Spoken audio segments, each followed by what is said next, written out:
আমরা মাতৃপূজার প্রাক্কালে দেবী সূক্ত নিয়ে আলোচনা করছি।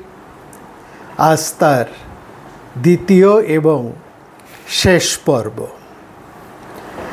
ঋগ্বেদের এই বিখ্যাত বাকসূক্ত, যা দেবী সূক্ত নামেও পরিচিত, সেখানে বাগম্ভৃণী ঋষিকন্যা, যিনি বাকের সর্বময়ত্ব দর্শন করেছেন, তার অনুভূতিতে ঔপনিষদিক এই যে ব্রহ্ম, তার সাথে এই বাক একাত্মক।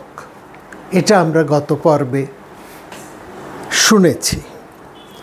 যেখানে বাক নিজেকে অহং বলে পরিচয় দিচ্ছেন, যিনি যজ্ঞক্রিয়া, যজ্ঞ দেবতা, যজমান, সকল ঐশ্বর্য, রাষ্ট্র অর্থাৎ সর্বময়ত্ব, সকল লৌকিক এবং আধ্যাত্মিক সম্পদ সহ সকল শ্রেষ্ঠ বস্তুর মধ্যে আবিষ্ট অর্থাৎ একাকার হয়ে আছেন।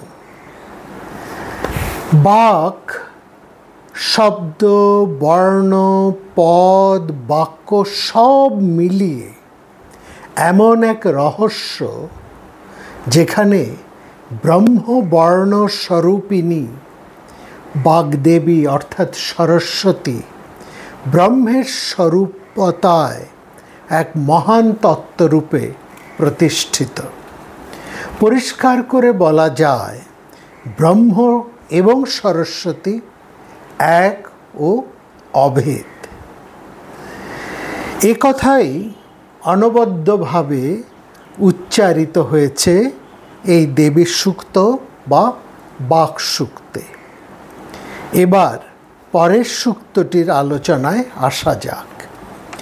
মায়াস অন্নম অত্তি ইয়ো বিপশ্যতি য় প্রাণিতি য় ইং শৃণোতি উক্তম অমন্তবো মংত উপস্কয়ন্তি শ্রুধি শ্রুত শ্রদ্ধিবং তে বদামি।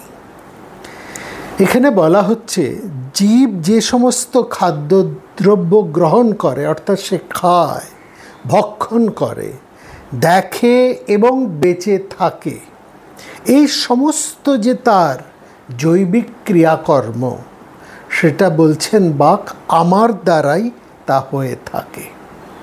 যারা এই সত্যকে বুঝতে পারে না, বুঝতে চায় না, অশ্রদ্ধা করে, তারা ক্ষয়প্রাপ্ত হয়। এই সত্য তত্ত্বকে সম্পূর্ণ শ্রদ্ধার সাথে শোনো, উপলব্ধি করো। এখানে দেখুন, এই যে অন্ন শব্দটি, অন্ন এর শব্দের অর্থ হচ্ছে খাবার, আহার্য বস্তু। এই অন্ন অর্থ কেবল দেহের পুষ্টির জন্য বলা হচ্ছে না, মনের সূক্ষ্ম বস্তু পুষ্টির জন্য যা প্রয়োজন তাকেও অন্ন বলা হয়। উপনিষদে অন্নকে প্রাণ বলা হয়েছে। অন্ন সবার জ্যেষ্ঠ, অন্নই ঔষধ, অন্নই ব্রহ্ম। আনন্দবর্ধন, আলঙ্কারিক আনন্দবর্ধন, তিনি শব্দ সরস্বতীর বিষয়ে বলছেন, সরস্বতী স্বাদু তদর্থ বস্তু। বলছেন সরস্বতী স্বাদু তদর্থ বস্তু নিঃসন্দমানা মহতা কবীনাম অলোক সামান্যম অভিব্যক্তনক্তি পরিস্ফুরন্তং প্রতিভাবিশেষম। সরস্বতী স্বাদু তদর্থ বস্তু নিঃসন্দমানা মহত কবীনাম অলোক সামান্যম অভিব্যক্তি পরিস্ফুরন্তং প্রতিভাবিশেষম। সরস্বতী বা বাক সেই স্বাদু আস্বাদনীয় বস্তু, যাকে শব্দরাশির মধ্য হতে অর্থরূপে নিঃসারিত করে, সেচন করে মহাকবিরা নিজেদের অলোক সামান্য প্রতিভাকে প্রকাশ করেন। কি বলছেন তিনি? বলছেন শব্দরাশির মধ্য হতে অর্থরূপে যাকে নিঃসারিত করে, অর্থাৎ সেচন করে, কি কারা না মহাকবিরা নিজেদের অলোক সামান্য প্রতিভাকে প্রকাশ করেন। তাদের প্রতিভা প্রকাশিত হয় শব্দের মধ্য হতে অর্থকে নিঃসারিত করে। শব্দের অন্তর হতে অর্থকে আস্বাদ করা, এও এক ধরনের খাওয়া। শব্দের অন্তর হতে অর্থকে বের করে আনা, নিঃসারিত করা, এও হচ্ছে, বা এই অর্থকে আস্বাদ করা, এও হচ্ছে এক ধরনের খাওয়া, যা মহাকবিদের প্রতিভাময় কবিরাই এটা করতে পারেন। এবং এই শব্দ বা বাক, যার কথা এখানে বলা হচ্ছে, যে বাক এখানে প্রস্ফুটিত হয়ে ওঠে এই প্রতিভাবান কবিদের অন্তর হতে, এই বাকই হচ্ছে পশ্যন্তি বাক, যেখানে শব্দার্থ জ্ঞানের সেই ক্ষমতাকে প্রতিভা বলা হয়। এই প্রতিভাও পশ্যন্তি বাক, প্রতিভাম ইতি। যাদের এই প্রতিভা রয়েছে তাদের জীবনে শব্দ অর্থ গৌণ হয়ে এমন এক ভাবময় অনুভূতি সৃষ্টি হয়, এমন এক অপূর্ব ভাবময় অনুভূতির সৃষ্টি হয়, যা অপূর্ব কাব্যময়তায় প্রকাশ পায়। এবং এভাবেই বাক সরস্বতী তাদের জীবনে আস্বাদ্যমানা, তারা এভাবেই বাক সরস্বতীকে আস্বাদ করেন, আস্বাদনের যোগ্য হয়ে ওঠেন তিনি সেই প্রতিভাময় কবিদের জীবনে। এই যোগ্যতা বা প্রতিভা যাদের আছে তারাই কবি ক্রান্তদর্শী। দেখুন, যজ্ঞে আমরা একটু যজ্ঞের দিক থেকে দেখি, বেদে একে কীভাবে যাজ্ঞিক দৃষ্টিতে একে বর্ণনা করা হচ্ছে। সেখানে যে যজ্ঞে যে পুরোডাস আহুতির প্রচলন আছে, পুরোডাস মানে পিঠে বা পিষ্টক। সেখানে এই যজ্ঞে এই পুরোডাস আহুতির পর যা অবশিষ্ট যে গুঁড়ো, পিঠের যে গুঁড়ো, পিষ্টকের যে গুঁড়ো থালার মধ্যে পড়ে থাকে, পাত্রের মধ্যে পড়ে থাকে, হ্যাঁ, এই যে পাত্রের মধ্যে এই পুরোডাস অর্থাৎ এই পিষ্টক বা পিঠে যজ্ঞের কাজের জন্য নিয়ে আসা হয়, সেই পাত্রেরও একটি নাম আছে, তাকে বলে ইড়া পাত্র। তার মধ্যে ওই পুরোডাস বা সেই পিষ্টক আহুতি দেবার পর সেই পাত্রের মধ্যে যে গুঁড়ো বা টুকরো, পিষ্টকের যে গুঁড়ো বা টুকরো অংশটা পড়ে থাকে, যা অবশিষ্ট থাকে, সেইগুলোকে ঘি মাখিয়ে সকল ঋত্বিক, পুরোহিত এবং যজমান তা ভক্ষণ করেন। একেই ইড়া ভক্ষণ বলা হয়। এটি যজ্ঞক্রিয়ার একটি গুরুত্বপূর্ণ অংশ। ইড়ার অপর নাম হচ্ছে অদিতি। ইড়া, এই যে ইড়া ভক্ষণ, যে ইড়া যে পিষ্টক, তার অপর নাম হচ্ছে অদিতি। হ্যাঁ, তো আর এই অদিতি এবং সরস্বতী, এই ইড়ার আরেক নাম হচ্ছে অদিতি এবং সরস্বতী। এটা প্রতীকী কর্ম। অদিতিকে আমরা আগে আলোচনা করেছি গত পর্বে, আমাদের মন, আমাদের প্রকৃতি, বুদ্ধি, অহংকার, চিত্ত, চিত্ত এবং মন, এই চারটি হচ্ছে প্রকৃতি। বুদ্ধি, অহংকার, চিত্ত এবং মন। আর সরস্বতী হচ্ছেন বাক বা প্রকাশিতা বা প্রকাশিতাত্মা শক্তি, যা এই বাক্যে, এই আমাদের বুদ্ধি, অহংকার, চিত্ত এবং মন, এই সব কিছুই কিন্তু আমাদেরকে প্রকাশ করেন। কার দ্বারা প্রকাশিত হন? সেই সরস্বতী, তিনি হচ্ছেন সেই প্রকাশিকা শক্তি।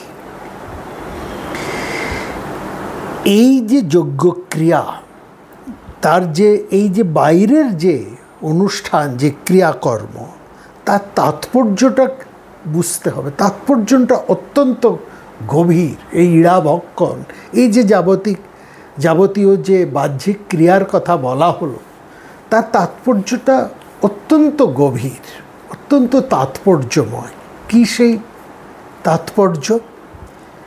ইড়াভক্ষণ হচ্ছে বাক সরস্বতীর কাছে যে প্রতিভার কথা আমরা একটু আগে বললাম, সেই প্রতিভার, সেই শক্তির, সেই সামর্থ্যের প্রার্থনা, যার মাধ্যমে একজন সাধক জ্যোতির্ময়, মেধাবী, প্রতিভাবান হয়ে উঠতে পারেন।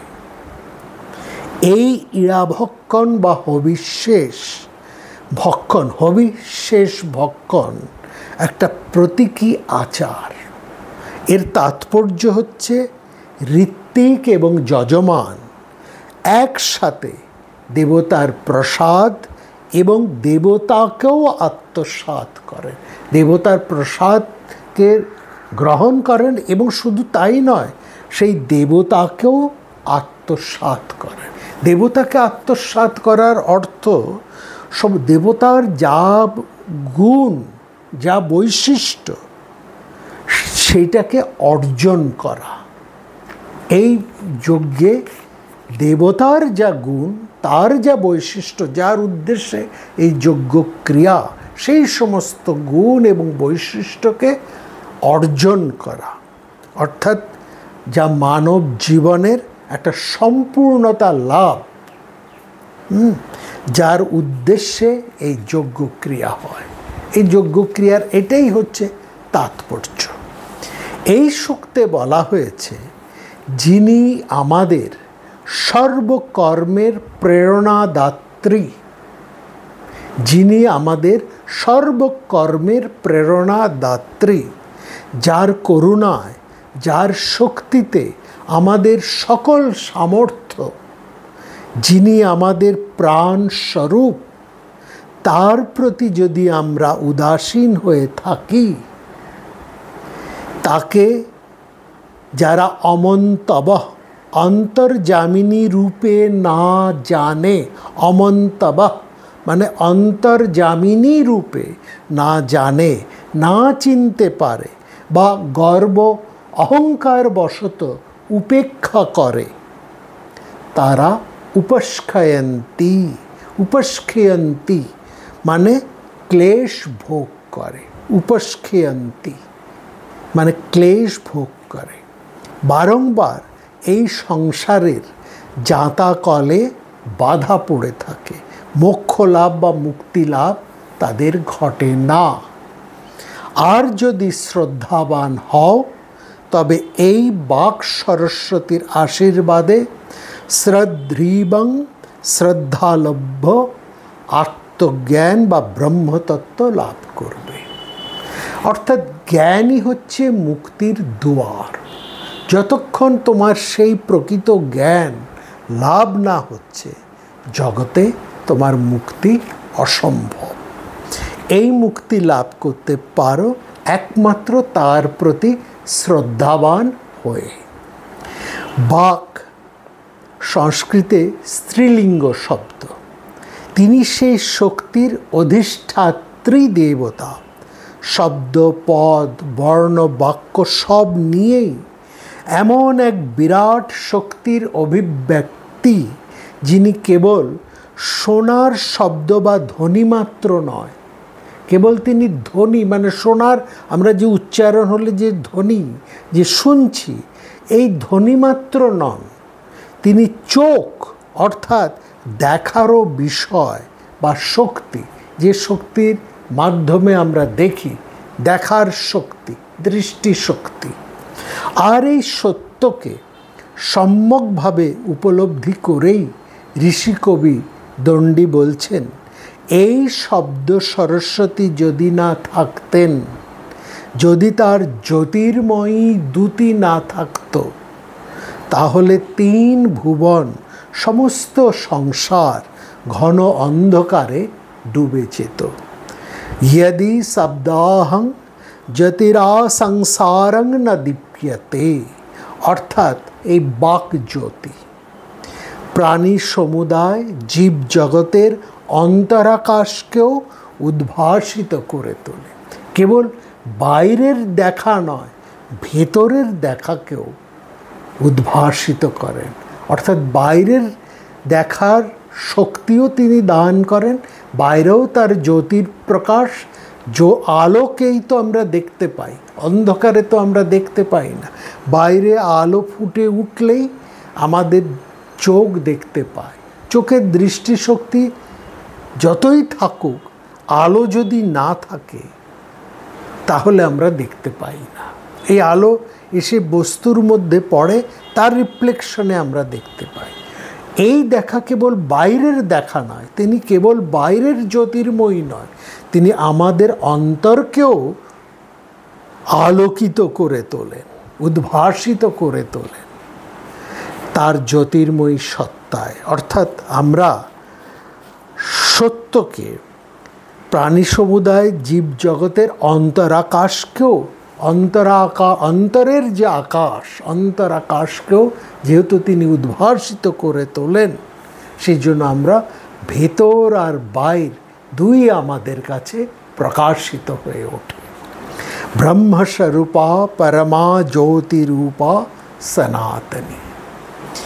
এখানেই শব্দরূপা সরস্বতী এবং জ্যোতিস্বরূপ পরব্রহ্ম একাকার হয়ে আছে।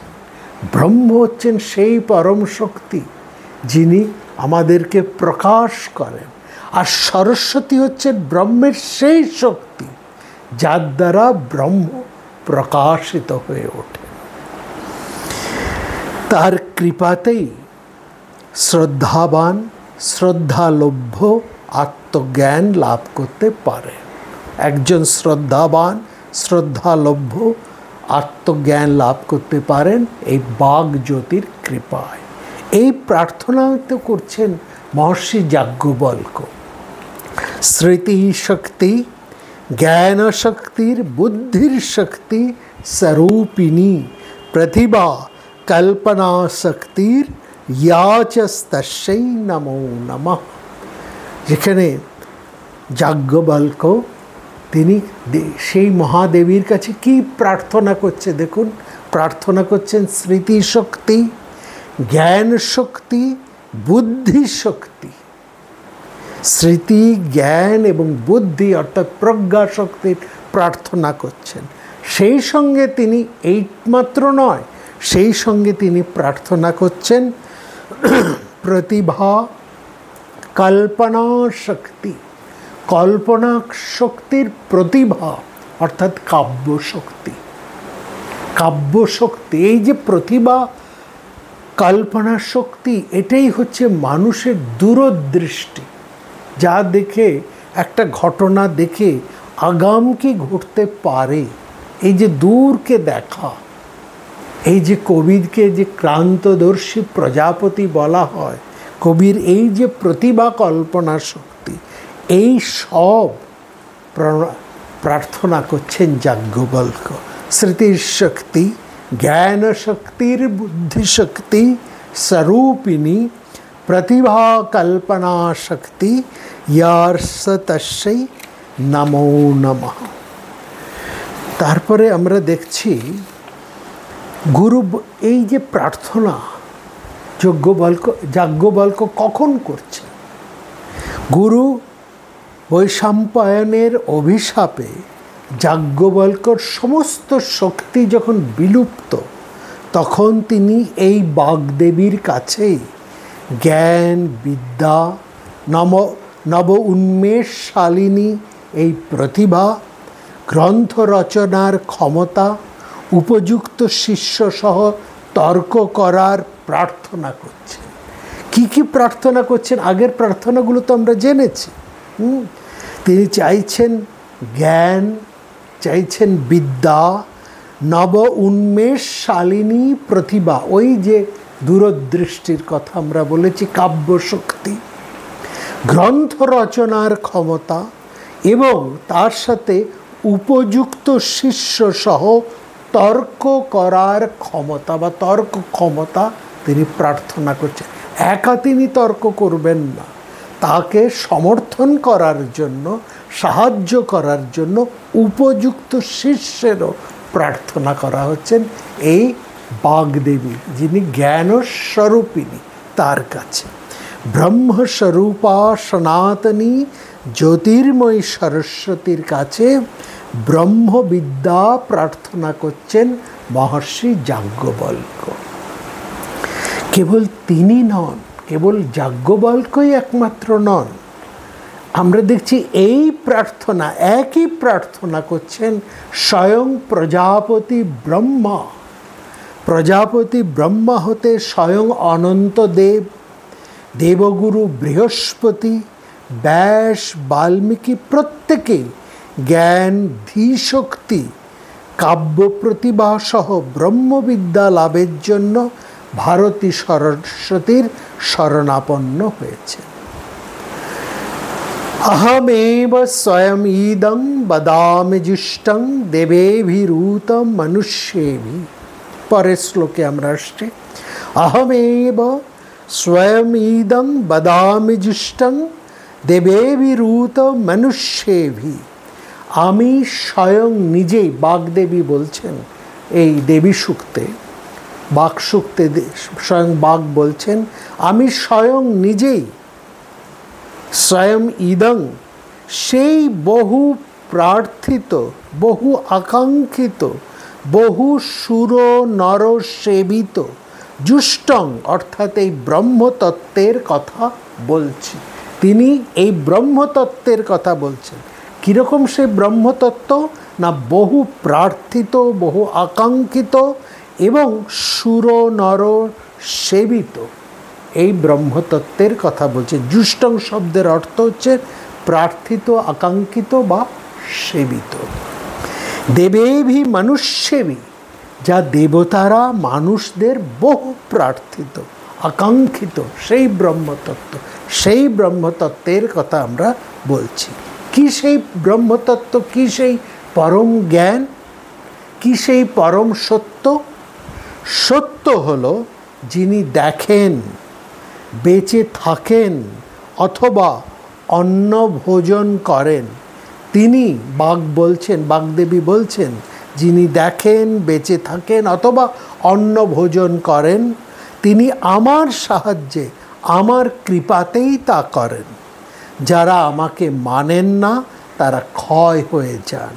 এবং সেই ব্রহ্মাত্মক উপদেশ এবার তিনি দিচ্ছেন, দিয়েই তিনি বলছেন, এবার এটি যেন তার একটি পরম উদ্ঘোষণ।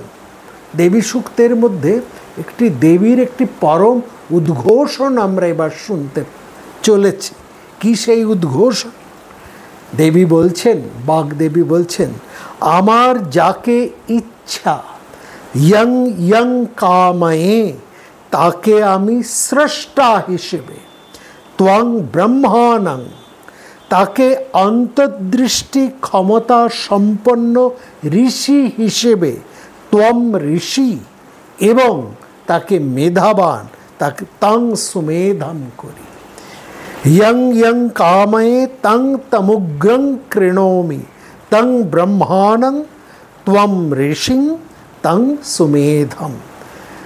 আমার যাকে ইচ্ছে, আমার যাকে ইচ্ছে তাকে আমি স্রষ্টা হিসেবে, অন্তর্দৃষ্টি ক্ষমতা সম্পন্ন ঋষি হিসেবে এবং তাকে মেধাবান আমি তাকে করি। এই যে অপার্থিব ত্রিবিধ উন্নতি মানুষের, এও একমাত্র আত্মা আমিরই কামনা, তার ইচ্ছায় সব লাভ হয়। বাগদেবী বলছেন অহং রুদ্রায় ধনুরাতনৌমি ব্রহ্মদীশে হরবে হন্তু বাউ। রুদ্র, যার কথা আমরা গত পর্বে শুনেছি, অর্থাৎ আমাদের মন সহ একাদশ ইন্দ্রিয়, যা ব্রহ্মজ্ঞান লাভের বিরোধী। ব্রহ্মদীশ, কারণ তারা সদা চঞ্চল, বিক্ষিপ্ত। সমস্ত ইন্দ্রিয়ের যা কিছু চঞ্চলতা, বিকার এবং মুগ্ধতা, তা সবই মনের কারণে। মন যদি সমাহিত হয়, লয়প্রাপ্ত হয়, শান্ত হয়, ইন্দ্রিয় সকলেরও সঙ্গে সঙ্গে লয় ঘটে। সেজন্য বলা হয়েছে মনই একমাত্র সরবে, সরবে হন্ত বা উ। সরবে মানে হন্তব্য। এখানে হত্যা শব্দের অর্থ লয় সাধন ঘটানো। সরবে হন্তব্য, সরবে মানে স্বর, স্বর দ্বারা বিনাশ করার যোগ্য। কোন স্বর দিয়ে, কোন স্বরের মাধ্যমে সেই মনকে বিনাশ করবে? বলছে ধনুরাতনৌমি। ধনু শব্দের প্রকৃত অর্থ হচ্ছে প্রণব, ওঙ্কার। আতনৌমি, স্বর যোজনা করি।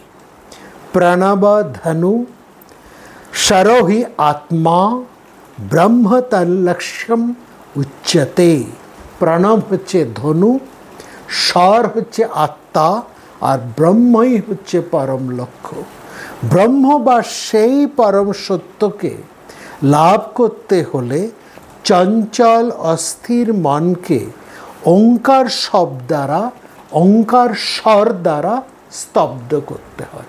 ব্রহ্ম লাভ করতে হলে, ব্রহ্ম যে আমাদের পরম লক্ষ্য, ব্রহ্ম তল্লক্ষ্যম উচ্যতে, ব্রহ্মকে লাভ করতে হলে একাগ্র স্থির মনকে একাগ্র স্থির করতে হয়। অর্থাৎ সে ওঙ্কারের স্বর দ্বারা তাকে স্তব্ধ করতে হয়। একাগ্র স্থির মনের মধ্যে ব্রহ্মের পদ্মকমল ফুটে ওঠে। তারপরে বলছেন অহং জনায় সমনং কৃণম্যহং দাব্যা পৃথিবী আবিবেশ। বাগদেবী বলছেন আমি এই দুলোক এবং ভূলোকের মধ্যে আবিষ্ট হয়ে আছি। অহং দাব্যা পৃথিবী আবিবেশ। বাকসূক্তে শব্দরূপা দেবী সরস্বতীর সমস্ত বৈশিষ্ট্য, সমস্ত লক্ষণ, ব্রহ্মের সর্বময়তা, ব্যক্তির সাথেও যেমন একাত্মক, তেমনি তিনি সর্বনিয়ন্তা এবং সবই তার বিভূতি, তারই সৃষ্টি। বাগ বলছেন আমি পিতা, আমি এই আকাশকে প্রসব করেছি, সমুদ্রের সীমাহীন জলের মতোই আমি বিস্তীর্ণ, দুলক ভুলক সবখানেই আমার মহিমা। আমি বায়ুর মতো সর্বত্র বহমান, সর্বময়। আমি এই তিন লোক নির্মাণ করি। অহং সুবে পিতরম অস্য মূর্ধন, মম যোনি আপসু অন্ত সমুদ্রে, ততবিতিষ্ঠে ভুবনানু বিশ্বা, ঊত অমুং দ্ব্যং বশমরণা উপস্পৃশামি। অহং সুমে পিতরম অস্য মূর্ধন, মম যোনি আপসু অন্ত সমুদ্রে, ততবিতিষ্ঠে ভুবনানু বিশ্বা, ঊত অমুং দ্ব্যং বশমরণা উপস্পৃশামি। আমি মায়াময় দেহের মাধ্যমে, এখানে দেবী বলছেন আমি মায়াময় দেহের মাধ্যমে সমগ্র এই দুলককে ছেয়ে আছি।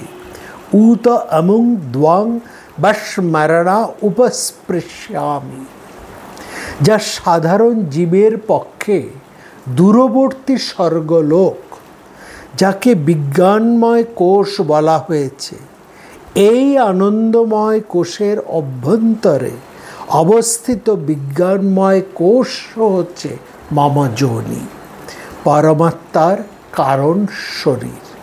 সমস্ত ব্রহ্মাণ্ডই আমার সচ্চিদানন্দময় শরীর। সাধনার মাধ্যমে সেই অতি উচ্চ অনুভূতি স্তরে পৌঁছতে পারলে বিশেষভাবে আমার উপস্থিতি, আমার স্পর্শ বা স্মরণা উপস্পৃশ্যামি, আমার উপস্থিতি, আমার স্পর্শ অনুভব করা যায়।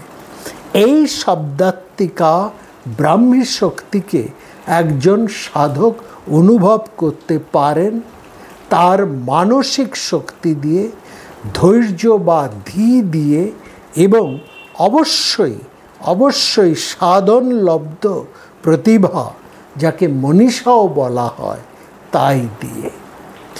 তারপরে বলছেন, সে একেবারে অন্তিম শ্লোকে এসে বলছেন, অহমেব বাত ইব প্রভাবি আরভমানা ভুবনানি বিশ্বা পরদীবা পর এনা পৃথিব্যৈ তাবতি মহিনা সংবভূ। अहमेव बातईव प्रभामि आरभमाना भुवनानि विश्या परोदीवा पर एना पृथिव्यै तावती महिना संबभूव। বাঘ বলছেন, আমি যখন বায়ুর মতন, বাত ইব মানে বায়ুর মতন প্রবাহিত হই, তখনই এই সমগ্র ভুবনের সৃষ্টি কার্য আরম্ভ হয়। অর্থাৎ এই ভুবন সৃষ্টির মূলেও তিনি, বাঘ দ্বারাই এই ভুবনের সৃষ্টি। পারো দিবা পারো এনা, এই দুলক ভুলক ব্যাপী অস্তিত্বের ওপরেও আমি অবস্থান করি। এতাবতী মহিনা, এই আমার অচিন্তনীয় মহিমা। বৈদিক ভাবনায় ঋষি দীর্ঘতমা হতে বৃহস্পতি, ভরদ্বাজ প্রত্যেকেই শব্দকে ব্রহ্মরূপে এই বিশ্ব সৃষ্টির মূল কেন্দ্রে অবস্থিত বলে বর্ণনা করেছেন। তারা অনুভব করেছেন তাদের মন্ত্রময় শাব্দিক উচ্চারণই বাকসূক্তে ব্রহ্মাত্মিকা পরমাশক্তি হয়ে উঠেছেন। বাক বৈ ব্রহ্মেতি। দেবী সূক্ত কিংবা বাকসূক্তের একেবারে শেষে এসে স্বয়ং বাক বলছেন, দুলক ভুলক ছাপিয়ে আমার মহিমা মহিমা সংবভূব, আমার মহিমা মহিনা সংবভূব। তা চমৎকার করে তিনি বিশ্লেষণ করছেন। এবং এই যে মহিনা, সেটা কি চমৎকারভাবে বিশ্লেষণ করছেন মহর্ষি যাজ্ঞবল্ক্য মহারাজ জনকের সভায়। দেখুন, এই যে কথা বাঘ যা বলেছেন তাই অপূর্বভাবে যাজ্ঞবল্ক্য জনক সভায় সেই একই কথাকে অপূর্বভাবে বিশ্লেষণ করছেন। মহর্ষি যাজ্ঞবল্ক্য বলছেন, এই বাক পূর্ণ ব্রহ্মের এক পাদ মাত্র। পাদ অর্থে অংশ। বলছেন এই যে বাক, এই যে পূর্ণ ব্রহ্মের এক পাদ মাত্র, এক অংশ, একটি অংশ, চার অংশের চতুরাংশের একটি মাত্র অংশ। বাগেন্দ্রিয় এক কথার বিস্তার, বাগেন্দ্রিয় বা তার এই যে কথার বিস্তার, এটা হচ্ছে বাকের শরীর। এটি তার দ্বিতীয় পাদ বা দ্বিতীয় অংশ। এই বাক বা শব্দের আশ্রয় হলো এই শূন্য বা এই আকাশ, এটি তার তৃতীয় পাদ বা তৃতীয় অংশ। এবং আকাশ আশ্রিত এই যে বাক, স্বয়ং বাক, যা এই আকাশ এই শূন্যের মধ্যে ধরা আছে, বাকের আশ্রয় হচ্ছে আকাশ, এইটি হলো তার প্রজ্ঞা। সেই বাকই হলো প্রজ্ঞা। এই তার অংশ, এই প্রজ্ঞা হচ্ছে তার তৃতীয় অংশ। এবং প্রজ্ঞায় যে প্রজ্ঞা না, বাক হচ্ছে পূর্ণ ব্রহ্মের প্রথম পাদ বা প্রথম অংশ। বা কথার যে বিস্তার, এই যে বাকের যে বিস্তার, এটা হচ্ছে দ্বিতীয় পাদ বা দ্বিতীয় অংশ। এবং বাকের যে আশ্রয়, এই শূন্য বা আকাশ, এটা হচ্ছে তৃতীয় পাদ বা তৃতীয় আশ্রয়। এবং সেই আকাশাশ্রিত এই যে বাক, তাই হচ্ছে প্রজ্ঞা। এই প্রজ্ঞাই হচ্ছে চতুর্থ পাদ বা চতুর্থ অংশ। এই চারটি অংশ সম্পূর্ণ। এই প্রজ্ঞারূপিণী বাকের দ্বারাই মানুষ ইহকাল পরকাল সব কিছুকে সে জানতে পারে। সমস্ত বিদ্যা কর্মকে সে আত্মস্থ করতে পারে, সে ব্রহ্মলাভ করতে পারে এই বাকের মাধ্যমে।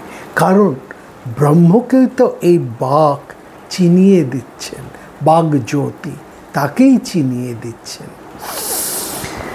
তো এই যে শব্দকে আমরা শুনতে পারি, অনুভব করতে পারি, কিন্তু যারা ধীর, যারা যোগী, তারা স্বয়ং প্রকাশ বাক্যে অন্তশ্চক্ষুতে দেখতেও পান।